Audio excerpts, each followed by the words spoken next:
try and let them choke you out. It takes a relationship like everything else. My relationship with my opponents is very temporary. I don't really care about them. Does that make sense? My relationship with my training partners in here hopefully is 5, 10, 15 years. And you start thinking of it like that rather than, I got to win this and that, I got to win this round. Sometimes when somebody gets the best of you or you're getting the best of somebody else, what do? Just jab. If I'm beating up on somebody or I got a 12-year-old in front of me, you know what I'm going to get great at? Letting him throw a couple punches and getting great at what? Making him miss and getting my jab better. So sometimes when you're doing really good in your sparring, part of going, hey, I'm going to get great today, is going, okay, I could keep punching the hell out of this person. I could keep beating them down and beating up their ego, or I could just jab. Just jab. Just jab. Don't think, just jab. If you feel yourself thinking about, okay, he's got nothing on me, and you see somebody that look where like, just jab. You want to build your partners up. How do you build people up while you're punching in the face? Sometimes you got to know when to lighten up and when you've won. Does that make sense? Very important when you're sparring, when you're in here with a group of people, that you know when you've won the sparring. Well, how do you win the sparring? You dominate it. How do you dominate? You're going with somebody who's not as good as you. Nothing to do, oh, they had a bad day. It has nothing to do with anything other than where you guys are at on your journeys. That's all it has to do with. You're beating up on somebody one day, fine. You're at a different place on your journey. Understand that you have to help bring them up. You don't do it by keep on beating on them. You do it by what? Just jab. Just jab. Just get out there and just start laying out that jab. Not let them win, but you win by them getting better. Iron sharpens iron. You see all these cheesy guys say it all the time. Most of the guys that say that are the guys who want to go in and spar guys hard and hurt their training partners. Iron sharpens iron. No, but iron like sharpens iron. That we are in here trying to sharpen each other. And you get sharper, I get sharper. That makes sense, and that's the idea behind your effective sparring, all right? We talked a little about your Muay Thai clinch, all right? We talked about the Muay Thai clinch. We'll be fast on this one. We talk about the Muay Thai clinch. A lot of times when you do your sparring, you skip it, right? You skip the grappling aspect. Most gyms all around the world have Muay Thai classes, and they don't do grappling, which is 50% of a Muay Thai fight at the highest level. 50% of your fighting at the highest level in Muay Thai is grappling, wrestling, neck wrestling, pulling, elbowing. If you can only punch and kick from here and somebody grabs you and they know how to grab you and elbow you, you're at a disadvantage. You know half the game. It's like when people go no gi and they never do gi. You know half the game. You don't know how if you're in the street and somebody has a real shirt on. You know half the game if you've done no gi all your life. If you do kickboxing or Muay Thai at a gym and you never work on grappling, you know half the game. The same thing if you go to a jiu-jitsu school that doesn't do takedowns, which is most of them. You know half the game. So the idea is you don't want to know half the game. All of them have what? Takedowns and grappling. Takedowns and grappling. Jiu-jitsu, you got to be dominant there. Boxing, my strategy when I did my boxing fight was, this guy's probably going to hit me a lot more than I hit him. This is going to suck. But I'm going to underhook him, I'm going to grab him, I'm going to hang on his arms, and hope that in the fourth round he can't hold his arms up because I could pummel till my arms fall off. That makes sense? That was my theory. So when you're talking about that pummel, that grappling, that is in all the combat sports.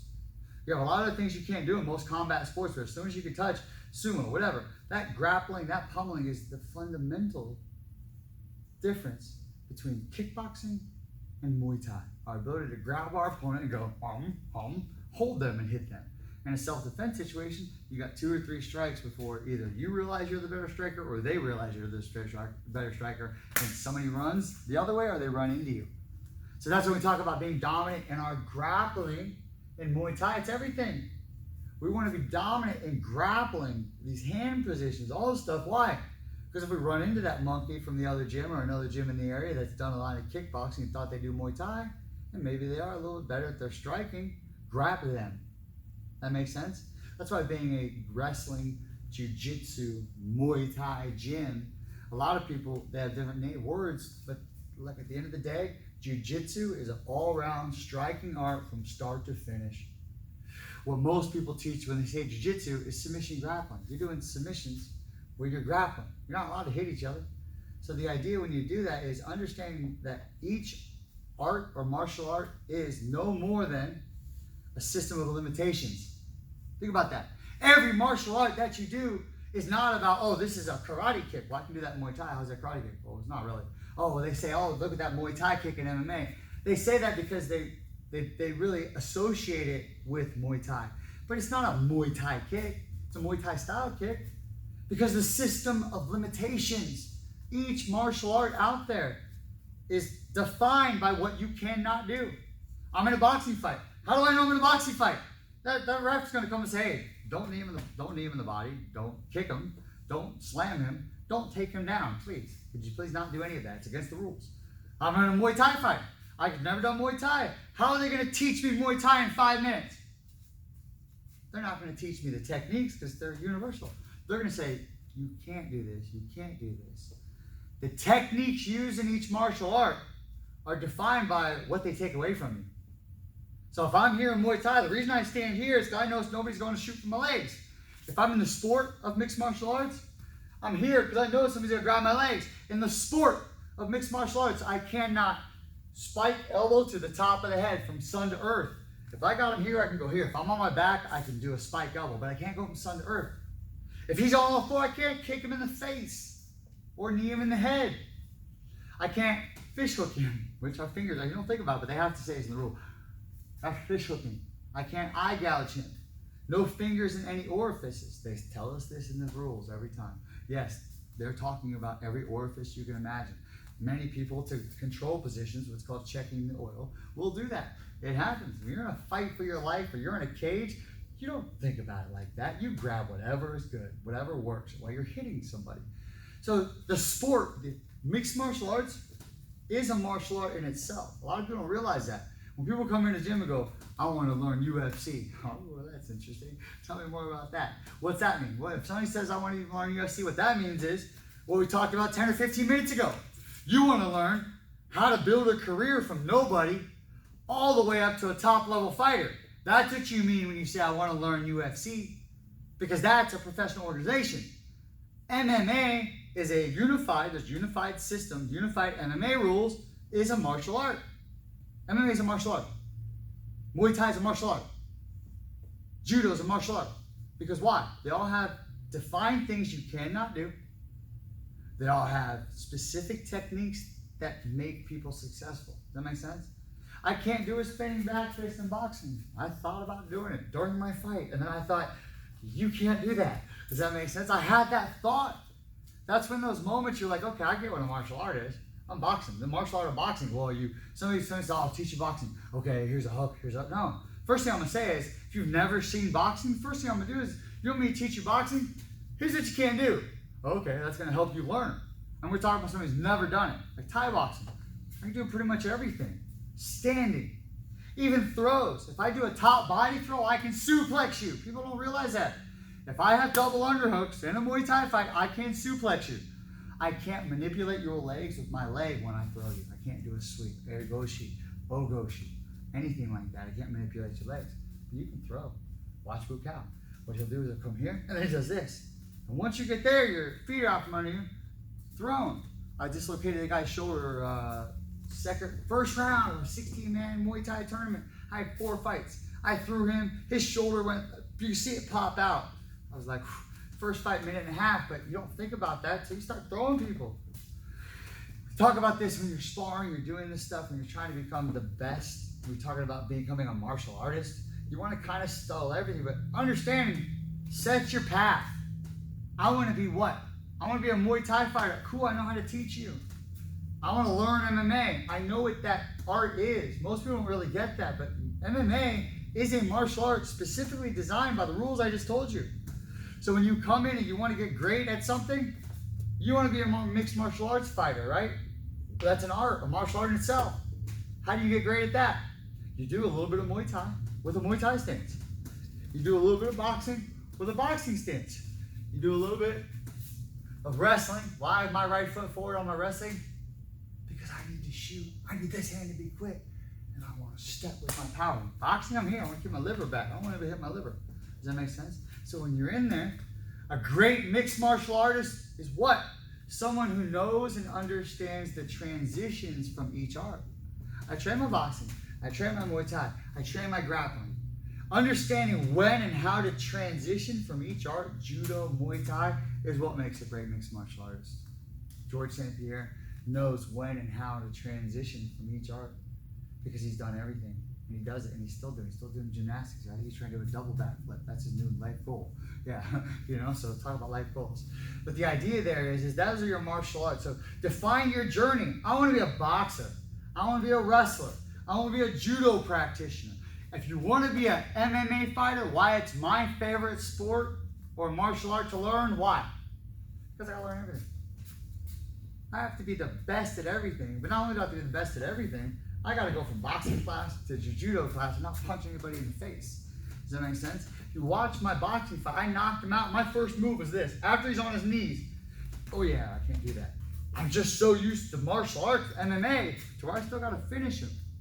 Does that make sense? So the ability to go from, I had an MMA fight a month and a half before where I was in a cage. Go to boxing, I'm just Johnny Joe boxer.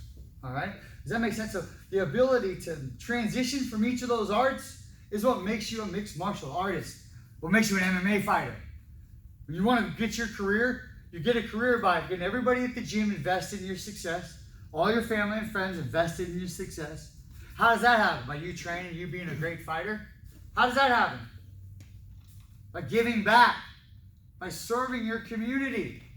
I taught classes, martial arts classes all day. Blood in my, all over, you know what you talking about? We're talking about fighting people, bleeding on you, people sweating on you. That takes a big commitment. If you want to be a mixed martial artist, you want to be a successful mixed martial arts fighter, you want to build a community, and you want people to support you, it's not just go doing your thing. It's doing what? Teaching as many people as you can and get them along on your journey. That's what I love about this sport. That's what I love about teaching. The more successful I want to be at this, or wanted to be at this, the more successful I had to be at giving, not taking. Mixed martial arts fighters who want to be successful, come to the gym, take. I can't tell you how many guys I've sat there 8 hours on a Friday to weigh in, 8 hours on a Saturday, all bring all my tape, they don't reimburse you for tape. I can't tell you how many times I'm almost fights. But there's that thing where they take. I show up, you got tape, hey, what can I, you know what I mean? Hey, can I mop the gym for a week? You just took me to a steel cage. And it's about giving back. And these are lessons that most don't learn. These are lessons that I learned the hard way. No manager, no trainer, never had the same people in my corner 2 fights in a row. It's not the way I want anybody to ever do it. I learned a lot in that way. I have a lot of injuries, ribs. 5 broken ribs, I think it's 5 out of 12, all right? Almost half. Stress fracture in my shin, broken hand, a whole bunch of stuff you think I did motocross. Does that make sense? This is okay, all right? 1 scar in all the fighting, right here. Taking a guy down, hit my face in the cage. That makes sense? That's it. It's the 1 scar I have from fighting. 2 from high school football. Andre Manley and Jason Potts. Shout out. What up, Andre? He loves it when I bring him up. All right? Cool. He's a good friend of mine. All right? So that's my 2 scars. I never forget them. Ever. I remember what play it was. Came up underneath. He did it on purpose. Yeah. He said he felt bad. I saw him like maybe 6 months ago. He's like, I felt bad. No, he didn't. No, he didn't. But the idea is when you're in there, I never forget those. So when you're in there in combat, realizing how dangerous it really is, you might get cut and never forget about it. There's 7 people who wake up every day brushing their teeth, thinking about Toby TigerHeart. Whether it was a knee or a cut, I remember all 7 of them. I remember them getting stitched up. So it's still there. Does that make sense? The point is you never want to be that guy. As a martial artist, not only do you want to keep your training partners safe, but why are you training martial arts and self-defense? To keep yourself safe. How do you keep yourself safe in a fight? Just jab. Does that make sense? If you want to stay safe in a fight or self-defense, try and run out the clock. If you got 15 minutes, if you got an hour, run out the clock. If you can beat somebody with a jab and they're doing whatever, run out the clock. I don't care where you're at. I don't care. Run out the clock. If you can beat them with the jab, wait for them to get tired. Wait for them to run into a bad jab. Wait for them to give up. Wait for your buddies to show up. Don't go, okay, I got it. Cool. Circle and jab. That's what I want you to do. I don't want you in a self-defense situation ever to have to punch somebody more than once. That makes sense? Once. Just jab. Someone will follow. They will chase you. But the idea is when you're in there, if I can win with the jab because I train the jab and I believe Toby and I train the jab every day or every week, when I get in that situation, it might not be my jab hand, but it's going to be my frame hand. And I'm going to be able to keep him away. And it might be an eye poke and it might be a grab of the wrist, but if I can just jab, I can stay beautiful. Does that make sense? As someone who's never been in a street altercation, I hate to say this, but a self-defense situation where I squared up or was in a fight situation, all my fighting has happened in the gym or in the cage. So all the videos I watch about, that's my experience for the street fights, the self-defense situations. I've never been in one. Why? Because I don't want to. I've never wanted to. A lot of times you don't have a choice. Transitional spaces, gas stations, ATMs, sidewalks. Why are they called transitional spaces? Because they're places you can meet anybody. Some of you guys know my story. First time I'm gonna tell it on live. But in January, I had a tooth knocked out at Venice Beach, 8 o'clock at night, walking down the boardwalk. Guy went by on skateboard, flipped his skateboard right behind me, said white power, hit me from behind, knocked my tooth out. I casually put my tooth in my pocket, squared up on him, grabbed his skateboard. His buddies were yelling at me. Long story short, he freaked out when he saw that. Because he went, he goes, and then he saw that and I go, and he goes, you squared up on me, motherfucker. And I was like, no, I didn't, but let's finish it. Like, well, cool, I'm cool with that. And then I said, here. And he goes, give me my board. I held his board out. He wouldn't take it for some reason. Why? Because my superpower, which is what? Calm. He saw that and he was like, I want no. He hit him sucker punched me. One thought he was gonna knock me out. Didn't know he knocked my tooth out because I put it one like that, put it in my pocket. Because while I was walking out, you can see the cut on his thing. He looks at it and he goes, because he could probably see the blood start coming out, and he starts going, that's my blood, that's my blood. Well, I don't really give a shit about it is. At this point, nobody saw him really. There was no altercation. 40 years old, I've been teaching this stuff all my life. Transitional space was that sidewalk, right?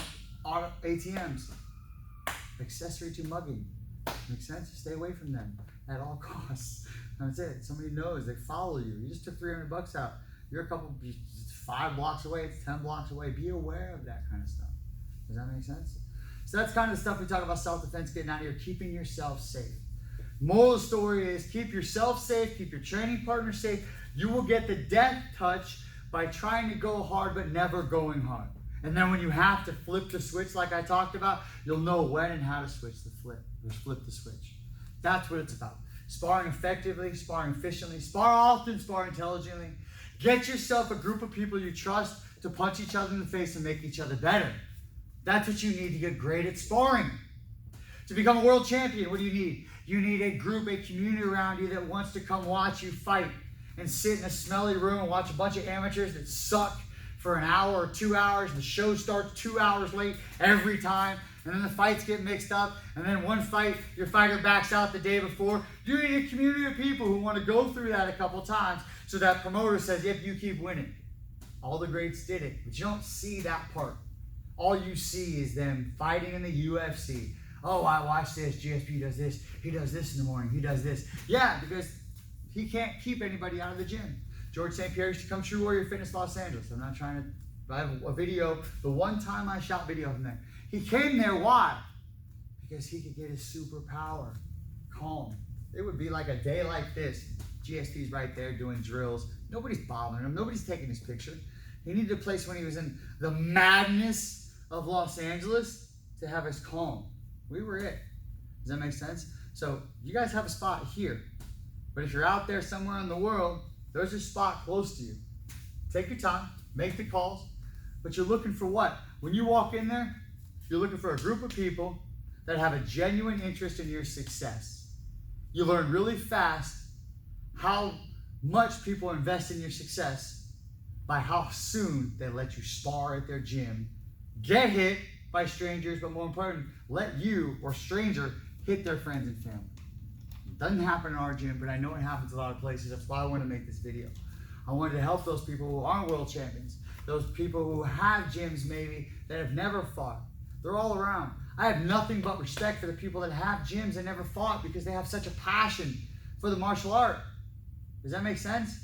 But at the same time, you need to educate yourself. And if you haven't sparred up to be a world champion, don't open up a room and let 30 people do it when you don't know how to do it yourself. So how do you learn to do it? You find a good gym. Some people get lucky and find a good gym. You do your research. You look into it. But more important, you look within And you go, hey, I don't need to take it to this level today. That's how I get the most from my sparring. Oh, I bad. You don't, if you're saying, bitch out, oh man, you beat me up. No, you go, hey, you mind if we go lighter? You know how hard it is for 15 years for a man or a woman who wants to be a fighter to ask that? And then they come up to me after, oh, I was going so hard. Did you ask me to go lighter? Oh, no, I couldn't. What? Does that make sense? If they don't realize they're going too hard, then they can't see your emotions. Does that make sense? Then you don't trust them enough. Hey man, can we go a little lighter? Cool. Final last words when you're sparring. Somebody's gonna come up and they're gonna say, hey, let's go light. No, there's no such thing. You're sparring. Does that make sense? The people who say that are setting you up for those first 3 punches. They say, hey, let's go light. If you have to say that, it's like putting no egos on the head of your door. There's an ego there, and if you have to say, let's go light, you've had a problem with it before. So just get in there, get your work in. That's it. Cool. Questions? Questions? You all have to have one question. Go.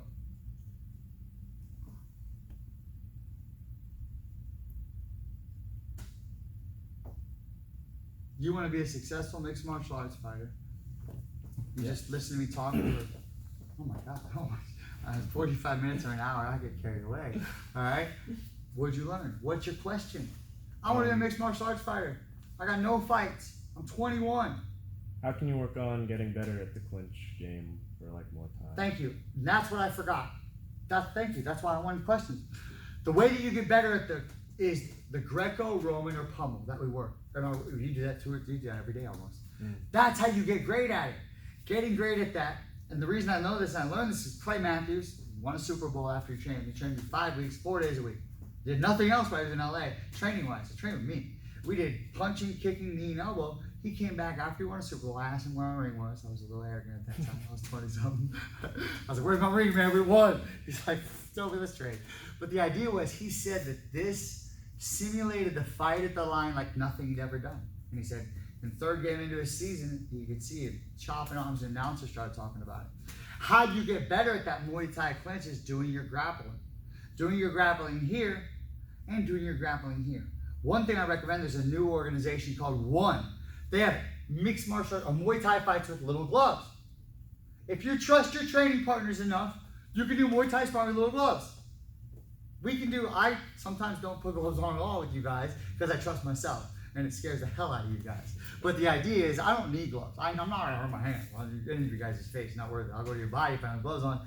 But the idea is you get better at your Muay Thai clinch by grappling. You get better at your upper body Muay Thai clinch here by doing that the same way. You're just grappling. You in? You got a dominant position? How? By putting back to that judo mentality. Okay, for it. You got a double necktie, I got a double necktie. You got a double necktie, I got a double necktie. You got one head and arm, push, I got head and arm. Give, take, give, take. Theme of the day is give and take, right? Mm-hmm. The more you give, the more you get to take. The more you give, teach, the more training partners you have, the more people who are going to be in the gym to help you fight or train, the more people who are going to show up to your fights to want to support you, right? And then there's a point where the people don't get to see you fight anymore. They're going, hey, let's go see Matthew's on. Matthew, let's go to Buffalo Wild Wings. Matthew's fighting. Cornelius. You know what I'm saying? In 3 years, they could be saying that. 3 years. It doesn't take that long. Not the mastermind behind you. That makes sense? It's just branding, getting a community behind you. The problem with the fight thing is a lot of guys don't understand that first start to your career. You have to build the community. You got to sell tickets. You have to do it. And most guys, I'm not a ticket broker. Okay, cool. Then you're not going to get easy fights. You can take the guys spread that out. It takes them years they're 10 years into their amateur career. They win an amateur world title. And now they've been at it too long and they didn't figure that out. The way you get your career to go faster, people think it's getting in the gym and getting more fights. It's figuring out a way to build a community around that's going to support you. He's going to be with these people. If you train them, they're going to be your friends for life. They're going to talk about my buddy Matt went and fought. Oh, I trained with Matthew. Yeah, it makes sense. So understanding that's the bigger picture. Why are we doing it? You know, why are we doing all this? Why are we clinching? And we talk about getting better at clinch. We talk about having people you have to trust. Sometimes you got to go, bro. I don't know where you came from, but go get some gum. Does that make sense? You go right here. You go right here. You go right here. So when we go back to a lot of gyms don't do wrestling, they don't do Muay Thai clinch, and they call themselves a Jiu-Jitsu gym or a Muay Thai gym. It's a joke. It's a joke. I can say that because I got 150 fights, 75 sanctioned. I got a 3-time world title. And that's why I can say that. I've already done the path.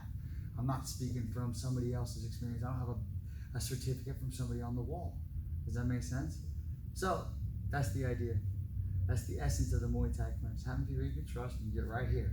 Sweat on them, maybe get some sweat in your eye. I'm never gonna forget it. Too bad we had witnesses. It was like slow motion. It was coming at me. I was like, boom, no. Oh, sorry. You know what he says? You know what he says? He got Fiji water in my mouth the other day. He sweats in my mouth doing pads. He goes, hey, it's just Fiji water. Oh, cool. At least I know it's pH. At least it's on my pH scale. Yeah, that was hilarious. Oh, I forgot. Oh, too much exchange of bodily fluid. Oh, see, but you see right there, we're joking about him sweating in my mouth. Ugh. If you don't have that at your gym, you got no chance. I know, it's crazy, right? If you go in, you spar hard, and you know you're going to spar hard, that's what you're nervous about, then you don't have a good gym. You know you're going to get work, you're going to get tired, that's what you want. Cool? What's your question?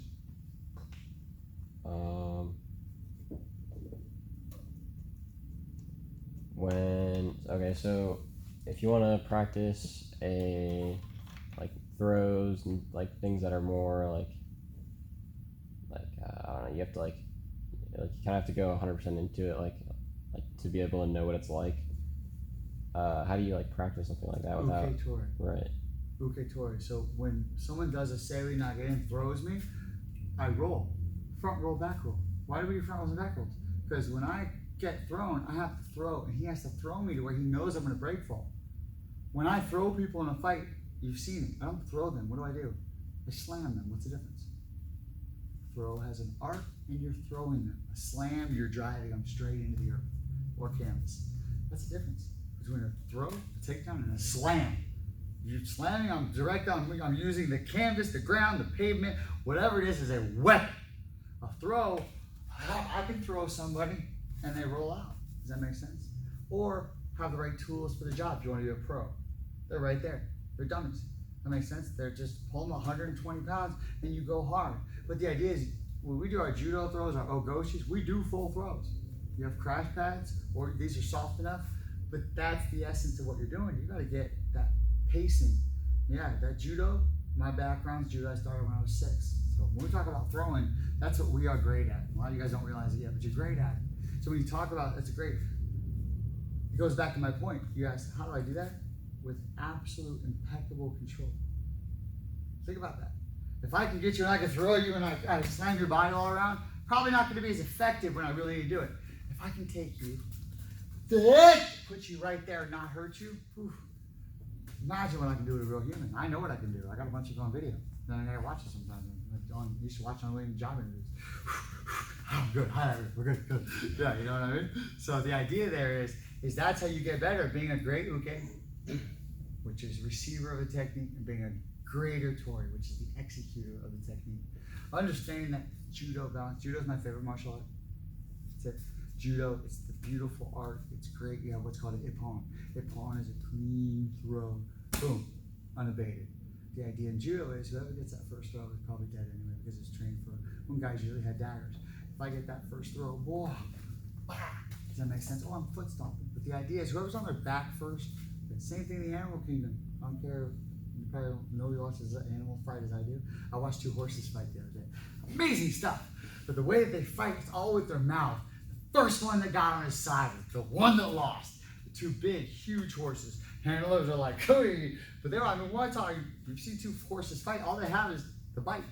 And one grappled, one got on his side, and that's when it won. All right, same thing with the kangaroos. You ever seen the kangaroo fight? There's a kangaroo fight I show you guys sometime. The kangaroo does a clean rear naked choke on the other one.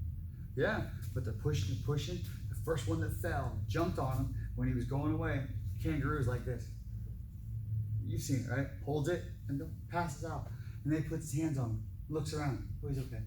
And you just see the other kangaroos knock out.